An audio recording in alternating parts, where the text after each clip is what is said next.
Hai, jumpa lagi bersama saya Vivi Jo. Apa kabar teman-teman semua? Semoga semua dalam keadaan sehat walafiat, dilindungi Tuhan Yang Maha Esa. Begitu juga dengan anabul-anabul tercinta. Teman-teman, kali ini saya mau bahas mengenai panleukopenia karena kalian masih banyak yang belum mengerti masalah panleukopenia. Apa itu panleukopenia? Bagaimana gejala-gejalanya? Dan cara ngobatinnya tuh kayak gimana sih?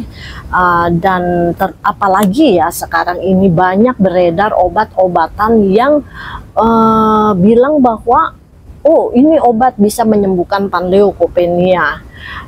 Itu bohong besar ya. Supaya kalian itu nggak mudah dibohongin oleh trik-trik marketing sekarang ini gitu. Yang dikit-dikit, oh ini bisa begini, oh ini bisa begitu ya. Jangan terlena. Jangan gampang percaya ya. Jadi kita juga harus tahu apa yang bisa dan apa yang nggak bisa. Oke? Jangan lupa subscribe, like, share, dan komen.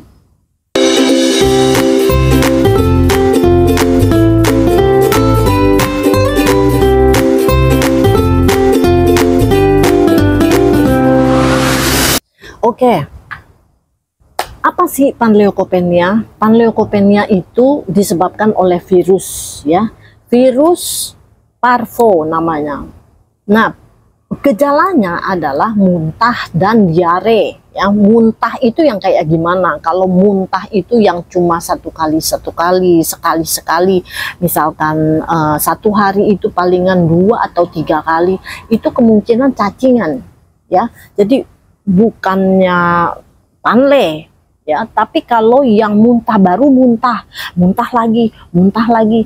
Nah, itu kita harus curigai sebagai panleukopenia. Pastinya itu demam juga ya, demam, karena kalau virus itu pasti demam guys ya, pasti demam, terus nggak nafsu makan ya pastilah ya, kalau namanya udah demam dia nggak nafsu makan gitu. Matanya berair, itu virus ya, karena panleukopenia itu kan virus ya, virus parvo tadi ya. Nah itu kalau virus parvo kayak mau virus Galiki kayak mau virus pokoknya semuanya yang berurusan dengan virus itu mata berair. Berairnya itu bukan cuma berair seperti apa ya, seperti biasa begitu ya, seperti kayak orang kayak cacingan begitu, bukan ya, tapi yang berairnya benar-benar berair gitu, basah sekali ya gitu, kayak ada air mata apa sih, ngembang gitu loh ya.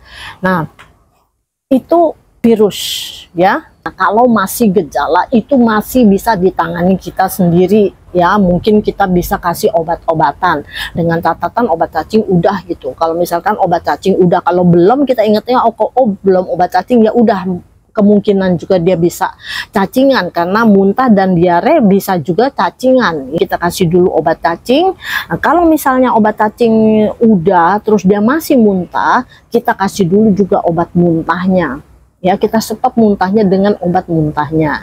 Nah, soal diarenya kita bisa kasih antibiotik. Kalau misalkan kalau panlenya itu udah jadi, panleukopenianya udah jadi ya, muntah yang terus-terusan. Sekarang logikanya bagaimana kita bisa kasih obat? Logikanya ya, gimana bisa masuk obat? Coba kalian bisa pikir sendiri, bagaimana bisa masuk obat? Kalau masuk sebentar makanan aja, sedikit aja dia muntah. Masuk makanan sedikit muntah. Apalagi masuk obat, pasti muntah. Iya kan? Terus bagaimana cara kasih obatnya? Udah nggak bisa ya guys. Kalau misalkan udah seperti itu, mau tidak mau kita udah harus menghadap dokter. Minta bantuan kepada dokter. Itu satu-satunya jalan. Untuk apa? Untuk infus pertama. Karena apa? Muntah yang terus-menerus dan diare yang cair begitu, itu udah dehidrasi ya kan? Otomatis harus infus. Nah terus setelah infus bagaimana? Obat-obatannya bisa melalui injek gitu loh ya, bisa melalui injek. Misalkan stop muntahnya diinjek, stop muntah, dan stop diarenya diinjek. Nah seperti itu ya. Jadi mau tidak mau kita harus minta bantuan ke dokter.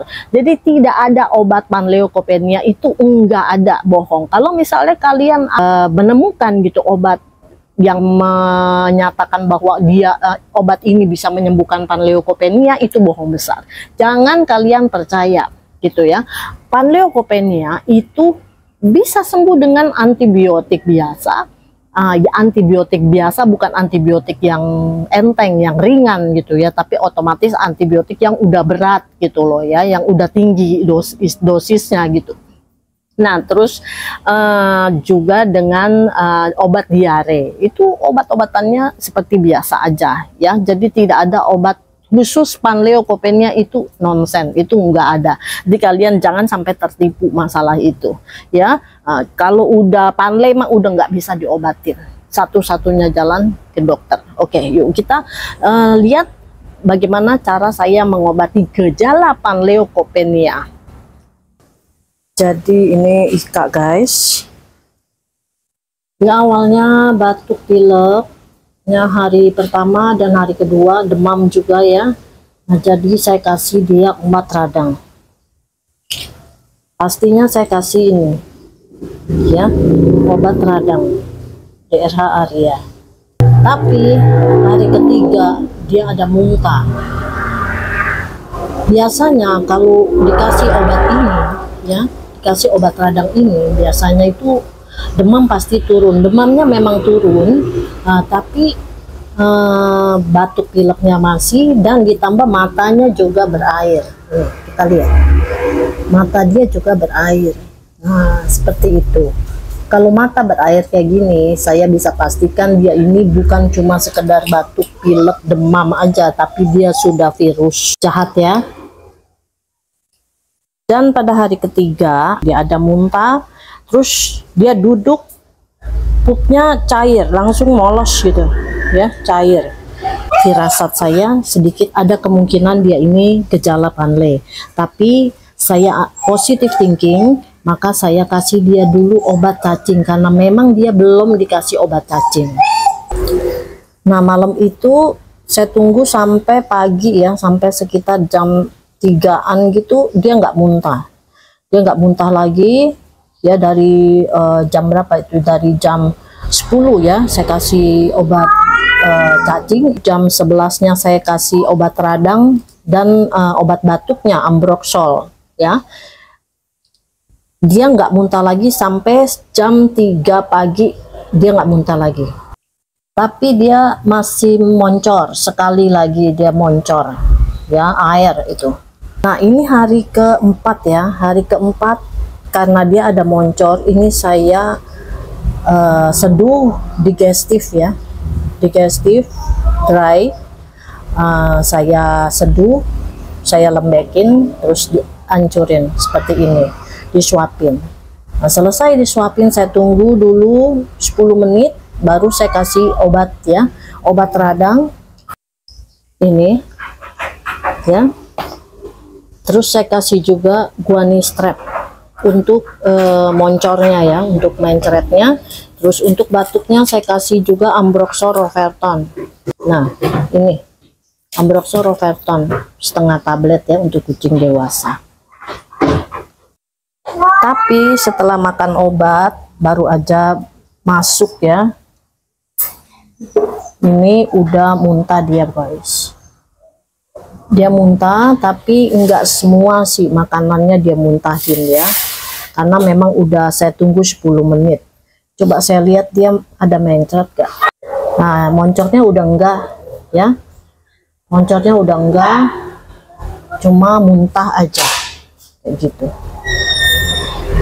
Muntahnya mungkin karena mual ya. Nah, ini juga makanannya belum habis ya, karena kasih makannya sedikit-sedikit supaya dia nggak mual, tapi ternyata dia masih mual juga. Nanti saya akan tambah dengan obat muntahnya, Primperan. Nah, ini setelah saya cek muntahnya ya, saya ambil muntahnya, ternyata kapsulnya nggak keluar ya. Jadi kapsulnya itu masuk, tapi ini ada yang pink-pink ini Ambroxol ya, obat batuknya keluar ya. Mungkin guani strepnya keluar karena habis minum guani strep sih, baru dia muntah. Cuma kapsulnya yang masuk. Tuh nggak apa-apa, nanti malam saya akan kasih lagi. Saat tiba waktunya untuk makan malam, setengah jam sebelumnya saya kasih dulu primperan obat muntahnya setengah tablet. Sambil nunggu setengah jam, jadi saya siapin dulu makanannya, yaitu digestif ya, spesial untuk diare. Terus diseduh dengan air panas, terus tutupin dulu sampai dia mangkak seperti ini ya. Terus setelah mangkak baru kita bejek-bejek sampai halus seperti ini supaya bisa masuk sepet. Nah setelah makan, karena dia nggak bisa makan obat diarenya, dia pasti muntah, jadi saya cuma kasih obat radangnya aja 2 kali sehari saya kasih gitu. Obat radang ini udah termasuk antivirus ya guys, jadi nggak perlu tambah antivirus lagi. Dalam kasus biasa itu hanya dikasih 1 kali 1 kapsul aja sehari untuk kucing dewasa, tapi kalau udah virus harus 2 kali sehari. Nah ini dia udah mulai sembuh keesokannya, jadi dia udah mulai mau cium-cium makanan dan udah mau makan juga walaupun sedikit sekali, berarti sudah menunjukkan gejala membaik ya guys. Nah ini yang penting, jadi perlu diperhatikan gitu, apakah dia minum obat itu ada gejala membaik atau memburuk. Nah, itu kalau misalnya memburuk lebih baik nggak usah diterusin obatnya, tapi kalau membaik terusin obatnya gitu. Nah ini yang sekarang dia udah mulai gemuk dan makan juga udah banyak. Oke, sampai di sini aja. Semoga bermanfaat. See you in my next experience. Bye bye.